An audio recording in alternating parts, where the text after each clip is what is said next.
જય મહારાજ। અગાઉના વિડીયોની અંદર આપણે ઊનના બરાબર ઘેટાઓ કયા પ્રકારનો ખોરાક ખાય છે તેનો અભ્યાસ કર્યો હતો। તો કે ઘેટા શાકાહારી હોય છે એટલે એમને શાકાહારી ખોરાક વધુને વધુ આપવામાં આવે છે અને ભારતના કયા કયા વિસ્તારોમાં ઘેટાઓ જોવા મળે છે। આ વિડીયોમાં આપણે રેસાઓમાંથી ઊનના રૂપાંતરણની પ્રક્રિયા પ્રોસેસિંગ ફાઇબર્સ ઇન્ટુ વૂલ એમાં પહેલી જે પ્રક્રિયા છે એને કાતરણી કહેવાય છે। કાતરણી એટલે શિયરિંગ બરાબર। ઘેટાઓની પાતળી ચામડી સહિત ના વાળ ઉતારી લેવાની પ્રક્રિયાને કાતરણી કહેવામાં આવે છે। હા કે ના બરાબર। પાતળી ચામડી સહિત આપણે જ્યારે દાઢી કરીએ છીએ ત્યારે ચામડી ઉતારી લેવામાં નથી આવતી, પણ ઘેટાઓના વાળ જ્યારે ઉતારવામાં આવે છે ત્યારે પાતળી ચામડી સહિતની રૂંવાટી ઉતારી લેવાની પ્રક્રિયાને કાતરણી એટલે કે શિયરિંગ કહેવામાં આવે છે। આ શિયરિંગની ક્રિયા બરાબર જેવી રીતે આપણે દાઢી કરીએ છીએ એવી રીતે ઘેટાના વાળ ઉતારવામાં આવે છે। અત્યારની જે લેટેસ્ટ ટેકનોલોજીની જે મેથડ છે, મેં તમને વિડિયો મોકલ્યો તો બાયોક્લિપ, તમે એક ઇન્જેક્શન આપી દેવામાં આવે એટલે ઓટોમેટિક વાળ ઉતરી જાય છે। અને આ ક્રિયા ખાસ કરીને ગરમીની ઋતુમાં કરવામાં આવે છે, કેમ કે ઠંડીની ઋતુમાં ઘેટાના શરીર પર રહેલા વાળનું ઘટ્ટ સ્તર તેને ઠંડી સામે રક્ષણ આપવામાં મદદરૂપ છે બરાબર છે, ખાસ કરીને ગરમીની ઋતુમાં। હવે તમને મનમાં પ્રશ્ન થતો હશે બરાબર કે જ્યારે ઘેટાની પાતળી ચામડી સહિતના વાળ રૂંવાટી ઉતારી લેવામાં આવે છે ત્યારે શું તેની ચામડીને નુકસાન થતું નહીં હોય? હા, તેની ચામડીને નુકસાન થાય છે બરાબર। હા, તેની ચામડીને નુકસાન થાય છે। થાય છે? ના, નથી થતું, કેમ કે ચામડીનું ઉપરનું શરીર છે ને મૃત કોષોનું બનેલું હોય છે। વાળને જ્યારે તમે ખેંચો ને ત્યારે નુકસાન ચામડીને થાય, પણ વાળને કાપી લેવાથી ચામડીને નુકસાન થતું નથી। અને જેમ આપણને નવા વાળ આવે છે એમ ઘેટાને પણ નવા વાળ થોડા સમય બાદ આવી જાય છે બરાબર। એટલે આ બહુ જ ખાસ ધ્યાનમાં રાખવાનું। પછી એમાંથી ઊનના રેસાઓ મેળવવામાં આવે છે અને ઊનના રેસાઓમાંથી એને દોરા માટે ઊનના રેસાઓમાંથી વણીને પછી એમાંથી દોરા તૈયાર થાય છે। બીજી પ્રક્રિયા છે ઘસવાની પ્રક્રિયા, જેને અંગ્રેજીમાં સ્કાઉરિંગ કહેવાય। આ સ્કાઉરિંગ પ્રક્રિયામાં બરાબર, સ્કાઉરિંગ એટલે શું કે બધા જ ઊનના રેસાઓ બરાબર જે પાતળી ચામડી સહિતના ઉતારેલા હોય છે બરાબર એને એક મોટા ટાંકીમાં નાખવામાં આવે છે ઉકળતા પાણીમાં। આગેના બરાબર, જેથી અંદર એની અંદર રહેલો કચરો, ચીકાશ, મેલ આ બધું શું થઈ જાય? દૂર થઈ જાય। હાલના સમયમાં ઘસવાની પ્રક્રિયા મશીનો વડે કરવામાં આવે છે બરાબર। ત્રીજી જે પ્રક્રિયા છે વર્ગીકરણ, જેને સોર્ટિંગ કહેવાય। હવે રેસાઓનું વર્ગીકરણ કરવામાં આવે છે। જે આ બધા ઊનના રેસાઓ ભેગા થાય એને કારખાનામાં મોકલવામાં આવે છે અને એનું જુદા જુદા પોત પ્રમાણે એટલે કે ટેક્સચર પ્રમાણે એનું વર્ગીકરણ, જેમ કે બરછટ વાળ હોય છે, પાતળા વાળ હોય છે, સુવાળા વાળ હોય છે, ચમકદાર વાળ હોય છે, લીસા વાળ હોય છે, એવા જુદા જુદા વાળના બરાબર જુદા જુદા વાળના જૂથ બનાવીને તેનું વર્ગીકરણ કરવામાં આવે છે। ચોથી પ્રક્રિયા છે બરને દૂર કરવા બરાબર, રિમૂવિંગ બર્સ। બર એટલે શું?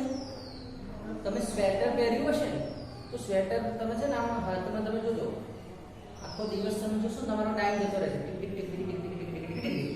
હા, તો બર એટલે શું કે નાના નાના રૂંવાટી વાળા તંતુઓ જેને બર કહેવામાં આવે છે અને તેને વાળમાંથી ખેંચીને કાઢી લેવામાં આવે છે।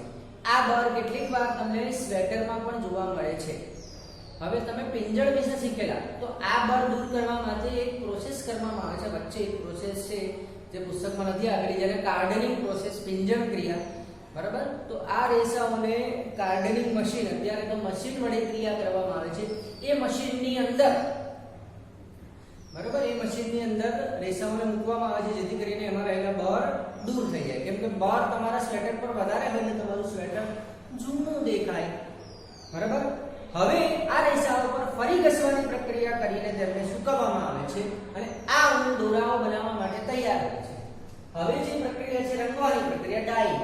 સામાન્ય રીતે કુદરતી રીતે ઘેટાના વાળ કાળા, કથ્થાઈ કે સફેદ રંગના હોય છે, એટલે મશીનો દ્વારા તેમને જુદા જુદા રંગોમાં રંગવામાં આવે છે અને આપણને સરસ મજાના જુદા જુદા રંગવાળા ઊનના સ્વેટર મળે છે.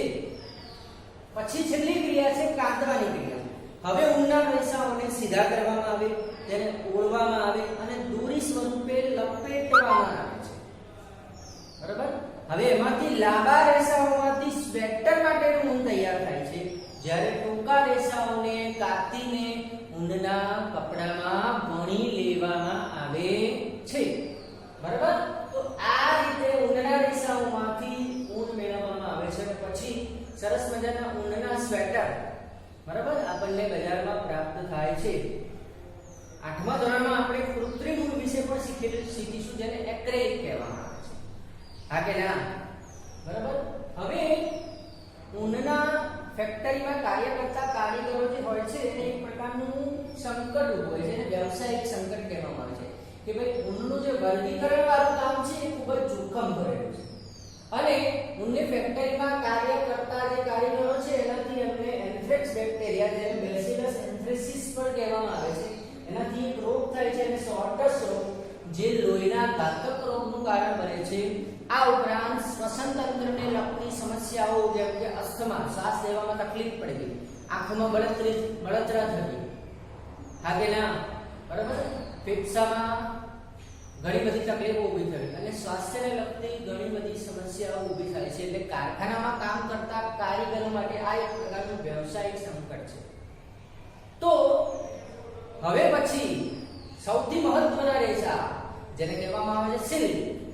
બરાબર? Queen of textiles, king of textiles, કાપડ ઉદ્યોગનો રાજા, જેને રેશમ એટલે કે સિલ્ક કહેવામાં આવે છે. એ સિલ્ક ખૂબ જ મોંઘું હોય છે. સિલ્કમાંથી બનેલા કપડા ખૂબ જ મોંઘા હોય છે. તમે તમારા મમ્મીની તિજોરીમાં જોયા હશે કે સિલ્કની સાડીઓ હશે, સિલ્કના જબ્બા પણ બજારમાં મળે છે, સિલ્કના કુર્તા પણ મળે છે, સિલ્કના ગાઉન પણ મળે છે. આ બધા જ કપડા રેશમમાંથી પ્રાપ્ત થાય છે. તો રેશમના રેશા એ છે પ્રાણીજ રેશા, જે રેશમના કીડામાંથી મેળવવામાં આવે છે. બરાબર? અને રેશમના કીડામાંથી રેશમના રેશાઓનું નિર્માણ થાય છે. હવે વ્યાપારી ધોરણે રેશમ પ્રાપ્ત કરવા રેશમના કીડાઓનો ઉછેર કરવો, આ જે પદ્ધતિ છે એને સેરીકલ્ચર, રેશમના કીડાનો ઉછેર કરવો. શા માટે? રેશમના રેસાઓ પ્રાપ્ત કરવા, એને સેરીકલ્ચર કહેવામાં આવે છે.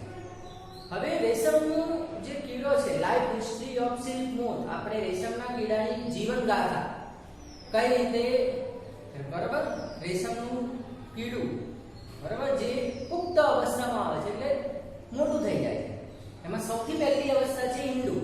ઈંડું એટલે એગ્સ, કે ભાઈ માદા રેશમનું જે કીડું હોય છે એ શેતુના પાંદડા પર લગભગ 100 જેટલા ઈંડાઓ મૂકે છે. વધુ ઈંડાઓ શા માટે મૂકે છે? કેમ કે એમાંથી બધા ઈંડાઓ ને યોગ્ય ગરમી, હૂંફ અને ભેજવાળું અને સ્વાસ્થ્યપ્રદ વાતાવરણ મળતા તે સેવાતા નથી. જે સેવાય છે, બરાબર, સેવાય, હા કે ના? એને ગરમી મળે છે. હવે ઈંડું સેવાય ને તેમાંથી ડીમ્બ એટલે કે લાર્વા, જેને કેટરપિલર અથવા રેશમની ઈયળ કહેવામાં આવે છે. આ કેટરપિલર શેતુના પાંદડા ખાઈને 25-30 દિવસ બાદ ખૂબ જ મોટી બની જાય છે અને પછી ખાવાનું છોડી દેતા એ સુપ્ત બની જાય છે. હવે આ જે ત્રીજી અવસ્થા છે, પ્યુપા અવસ્થા, જે રેશમના કીડાની ખૂબ જ મહત્વની કોશિક અવસ્થા, કોષવાળી અવસ્થા કહેવામાં આવે છે. સુષુપ્ત કેટરપિલર હવે ત્રીજી અવસ્થામાં પ્રવેશે છે. હવે તે શું કરે છે કે તે એક પ્રકારની મૂવમેન્ટ, એક પ્રકારની ગતિમાં, બરાબર, પોતાના માથાને એક છેડાથી બીજા છેડે, તો આમથી આમ લઈ જાય આંકડો,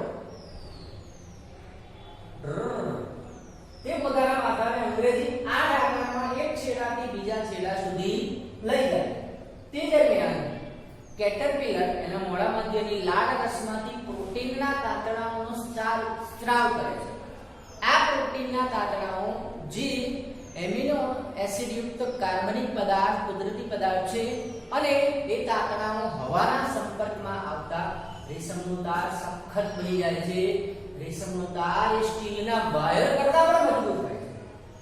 હવે કેટરપિલર રેશમના તાર વડે પોતાની જાતને ઢાંકી દે છે અને એ ઢાંકતું જાય અને તેનું જે આ આવરણ છે એને પોશેટો એટલે કે કુકુન કહેવામાં આવે છે. પોશેટો પરીક્ષામાં પૂછાય તો તમારે આ જવાબ કે ભાઈ કેટરપિલર રેશમ રેશમના તાર વડે પોતાની જાતને ઢાંકી દે અને પ્યુપામાં રૂપાંતરિત થાય આ કોશેટોના બરાબર આ આવરણને આ જે ઢાંકી દે છે આ આવરણને કોશેટો કહેવામાં આવે છે અને છેવટે તે પ્યુપામાં રૂપાંતરિત થાય છે છેલ્લી અવસ્થા છે રેશમનું પતંગિયું હવે પ્યુપાનો વિકાસ કોશેટોની અંદર જ થાય છે અને દિવસે જેમ જેમ દિવસો જાય પ્યુપા વિકાસ પામીને રેશમના પતંગિયા સ્વરૂપે કોશેટો તોડીને બહાર આવે છે આનો વિડિયો પણ આપણે જોવાનો છે આનો વિડિયો પણ હું તમને રવિવારે મોકલીશ બરાબર લાઈવ હિસ્ટ્રી ઓફ સિલ્ક મોર અવશ્ય તમે જોજો બરાબર તો કોશેટો તોડીને નર કે માદા પતંગિયું બહાર આવે છે બરાબર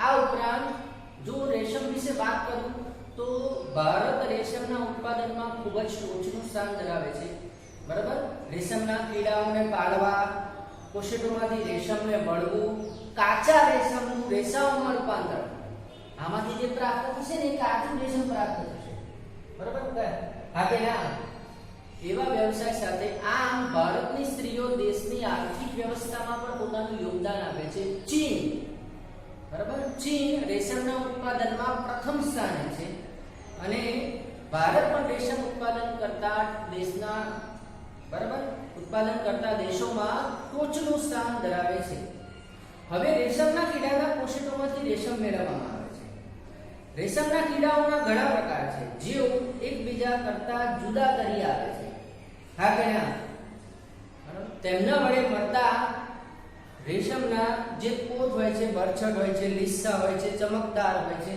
અને એને આધારે જુદા જુદા રેશમના પ્રકાર પડે છે આગળના સૌથી સામાન્ય જે છે એ મલબેરી સિલ્ક હોય છે મલબેરી સિલ્ક આ વધુ વપરાતું બરાબર આ વધુ વપરાતું સિલ્ક છે કેમ કે એમાંથી બનતું જે કાપડ હોય છે એ એકદમ લીસું હોય છે મુલાયમ હોય છે ચમકદાર હોય છે અને ચમકપણું ધરાવતું હોય છે બરાબર આ ઉપરાંત ટસર સિલ્ક બહુ ધ્યાનથી સાંભળજો ટસર સિલ્ક બરાબર મુગા સિલ્ક હા કે ના tussar silk muga silk eri silk બરાબર અને આ ઉપરાંત કૃત્રિમ રેશમના રેસાઓ કે જેને રેયોન જે આઠમા ધોરણમાં આપણે અભ્યાસ કરવાનો છે આગળના તો રેશમના પ્રકાર જુદા જુદા પૂછાય તો mulberry silk tussar silk muga silk kosa silk eri silk પાંચ પ્રકાર અને કૃત્રિમ સિલ્ક જેને રેયોન કહેવામાં આવે છે બરાબર આગળના સમજણ પડી બધાને તો આશા રાખું છું મારો વિડિયો તમને જરૂરથી ગમ્યો હશે બરાબર આગળના વિડિયોની અંદર આપણે રેશમના રેસામાંથી બરાબર રેશમના કીડામાંથી રેસાઓ કઈ રીતે મેળવવામાં આવે છે અને એમાંથી સરસ મજાનું રેશમી કાપડ તૈયાર કરવામાં આવે છે એનો અભ્યાસ કરીશું જય મહારાજ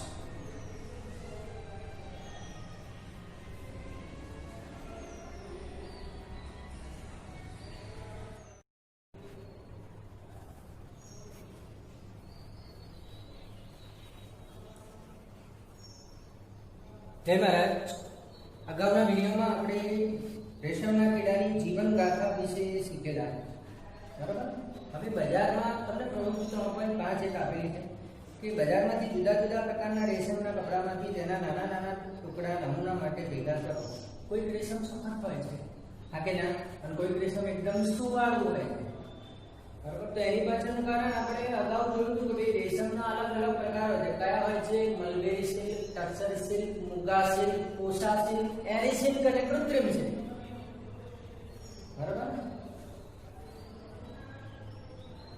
સાથે સાથે બરાબર કે ભાઈ પાન નંબર 28 પર બે પ્રશ્નો હોય છે એમાંથી એક પ્રશ્નનો જવાબ મેં તમને આપી દીધો છે બીજો જવાબ છે કે ગુજોને એ વાતની નવાઈ લાગે છે કે શિયાળામાં સુતરાઉ કપડાં શા માટે ઊંડા કપડાની જેમ આપણને ગરમી અને હૂંફ આપતા નથી કેમ કે સુતરાઉ કપડાની જે કાપડ હોય છે એની વચ્ચે નાના નાના નાના છિદ્રો હોય છે હા કે ના સમજણ પડે છે નાના નાના શું હોય છે છિદ્રો હોય છે એટલે ગરમી એ છિદ્રોમાંથી બહાર જતી રહે છે બાષ્પ બની જાય છે હા કે ના અને ઊનનું કાપડ બરાબર ઊનનું કાપડ એ ગરમીને પકડી રાખે છે ગરમીને બહાર જવા દેતું નથી માટે આપણું શરીર ગરમ રહે છે બરાબર. પ્રવૃત્તિ 3.6 છે શુદ્ધ રેશમ અને કૃત્રિમ રેશમની દોરીનો અથવા તારનો કાળજીપૂર્વક તેમને સળગાવો. વાળતી વખતે તેમાંથી આવતી ગંધમાં શું કોઈ તફાવત જોવા મળે છે? હવે ઊનના દોરાને પણ કાળજીપૂર્વક સળગાવો.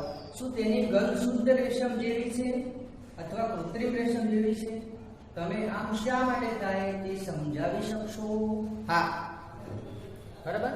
કે ભાઈ તમે રેશમને જ્યારે બાળો ત્યારે માંસ, બરાબર, માંસ બળવાની વાસ આવતી હોય એવું લાગે છે. અને કૃત્રિમ રેશમ જેને રેયોન કહેવામાં આવે છે, જે પેટ્રોકેમિકલ્સ પર રાસાયણિક પ્રક્રિયા કરીને મેળવવામાં આવે છે, એને બાળતા પ્લાસ્ટિક બળવાની વાસ આવે. હા કે ના? એવી જ રીતે જ્યારે તમે કુદરતી ઊનને જ્યારે બાળશો એના દોરાને, હા કે ના, બરાબર, ત્યારે વાળ બળવાની વાસ આવે છે. આપણા વાળ જ્યારે બળે અને એવી સ્મેલ આવે છે. અને કૃત્રિમ ઊનને જ્યારે બાળો ત્યારે પ્લાસ્ટિક બળતું હોય તેવી વાસ આવે છે. હા કે ના, બરાબર. તો આપણને મનમાં પ્રશ્ન થાય, તો કૃત્રિમ જે વસ્તુ છે, આર્ટિફિશિયલ, જે માણસ દ્વારા બનાવાયેલી છે, રાસાયણિક પ્રક્રિયા કરીને મેળવવામાં આવેલી છે, એને લગતા કપડા આપણે પહેરીએ એટલે આપણને ગરમી વધુ લાગે અને જ્યારે એ સળગે ત્યારે આપણી ચામડી સાથે ચોંટી જાય. માટે કૃત્રિમ રેશમ કે કૃત્રિમ ઊનમાંથી બનેલા કપડા આપણી બોડી માટે હાનિકર્તા છે. બરાબર છે. પ્રવૃત્તિ 3.7 માં તમારે રેશમના કીડાના જીવન ચક્રની અવસ્થા, બરાબર, એના વિશેનો અભ્યાસ કરવાનો છે. હવે જે પ્રશ્ન પૂછાય છે કે ભાઈ કોશિકોમાંથી રેશમના તાર કઈ રીતે મેળવવામાં આવે છે અને કોશિકોમાંથી રેશમનું કાપડ કઈ રીતે બનાવવામાં આવે છે? તમને જો એવું પૂછાય કે રેશમના કીડાના કોશિકોમાંથી કાપડ કઈ રીતે મેળવવામાં આવે છે, તો તમારે આ બંને જવાબ આપવાના. એવું પૂછાય કે ભાઈ કોશિકોમાંથી રેશમના તાર કઈ રીતે મેળવવામાં આવે છે, તો અહીંથી શું લખવાનું? અને કોશિકોમાંથી રેશમના તારમાંથી રેશમનું કાપડ કઈ રીતે મેળવાય છે, તો તમારે અહીંથી આખો જવાબ. અને આખો પ્રશ્ન પૂછાય, જે રીતે પ્રશ્ન પૂછાય એ પ્રમાણે જવાબ લખવાનો. આ ગયા, બરાબર. તો કોઈ પણ માદા રેશમનો કીડો અસંખ્ય ઈંડા મૂકે છે.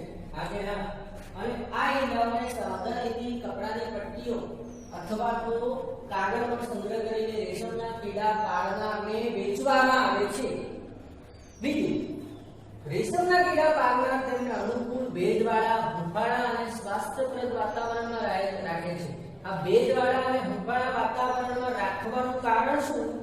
કે એ ઝડપથી સેવાઈ જાય અને એમાંથી ઝડપથી ડીમ્બ એટલે કે કેટરપિલર બહાર આવે. 25-30 દિવસ બાદ કેટરપિલર શેતુરના પાંદડા ખાય છે. આ ક્રિયા ક્યારે કરવામાં આવે છે? કે જ્યારે શેતુના ઝાડ ઉપર નવા પાંદડા આવતા હોય ત્યારે. ડીમ્બ રાત દિવસ શેતુરના પાંદડા ખાઈને ખૂબ જ મોટા થઈ જાય. ડીમ્બને શેતુના તાજા તોડેલા પાંદડા સાથે વાંસની ટ્રેમાં રાખવામાં આવે છે. 25 થી 30 દિવસ બાદ રેશમના કીડા ખાવાનું બંધ કરી દે છે અને વાંસની બનેલી ટ્રેના સૂક્ષ્મ ખાનાઓમાં જતા રહે છે. આ માટે ટ્રેમાં નાના ખાના કે ડાળીઓ રાખવામાં આવે છે જેના પર કોશેટાઓ ચોંટી જાય છે. કોશેટો કઈ રીતે બને છે આપણે અગાઉના વિડીયોમાં અભ્યાસ કર્યો છે, બરાબર. કે તેની લાળમાંથી પ્રોટીનના તાંતણાનો સ્રાવ કરે, બરાબર, અને ચોક્કસ આકારમાં એ તાર ગૂંથીને એક પ્રકારનું જાળું બનાવે છે. આ પોતાના આવરણને ઢાંકી દે છે અને પુષ્પમાં વિકસિત પામે છે, બરાબર. તો પોતાની આવરણને ઢાંકી દે છે. આ આવરણને કોશેટો કહેવામાં આવે છે, બરાબર. જેના પર કોશેટાઓ ચોંટી જાય છે અને રેશમના કીડાઓ કોશેટો બનાવે છે, જેમાં પ્યુપાનો વિકાસ થાય.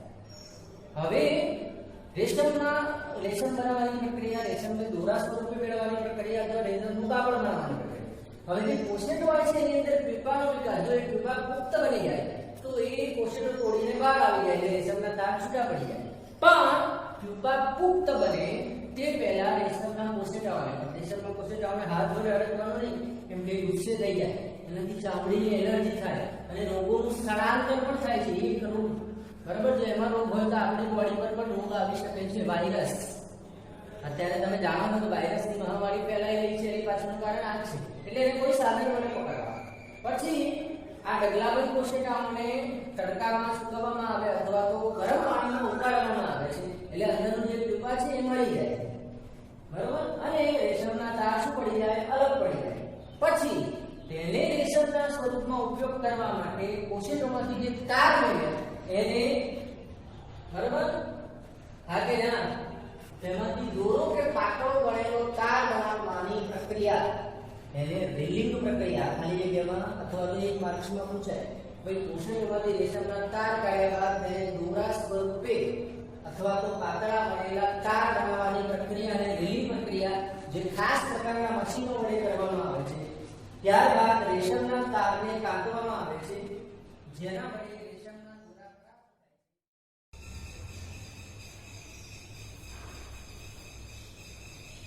છે.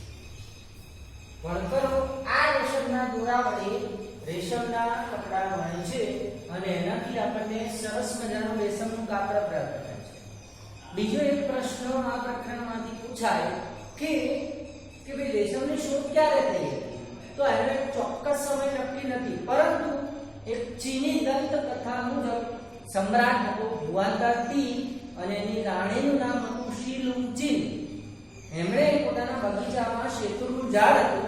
આ શેતુરના ઝાડ પર બરાબર આ શેતુરના ઝાડ પર એમણે જોયું કે એના પાંદડા ક્ષતિગ્રસ્ત થઈ ગયા હતા, ખવાઈ ગયા હતા, ખરાબ થઈ ગયા હતા, તૂટી ગયા હતા.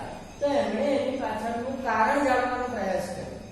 તો કારણમાં એમને એવું જાણવાનું મળ્યું કે આ જે પાંદડા ખાવાનું કાર્ય ક્ષતિગ્રસ્ત થવાનું કારણ, તૂટી જવાનું કારણ એ હતું રેશમના કીડા. એ રેશમના કીડા શેતુરના પાંદડા ખાઈ જતા હતા અને પોતાની આસપાસ લાળની મદદથી ચમકદાર અને કોશેટો ગૂંથતા હતા. એક દિવસ આ કોશેટો ચાના પ્યાલામાં પડી ગયો અને એમાંથી રેશમના તાર છૂટા પડી ગયા. આ રીતે રેશમની શોધ થઈ અને આ માહિતીને વર્ષો સુધી ગુપ્ત રાખવામાં આવી.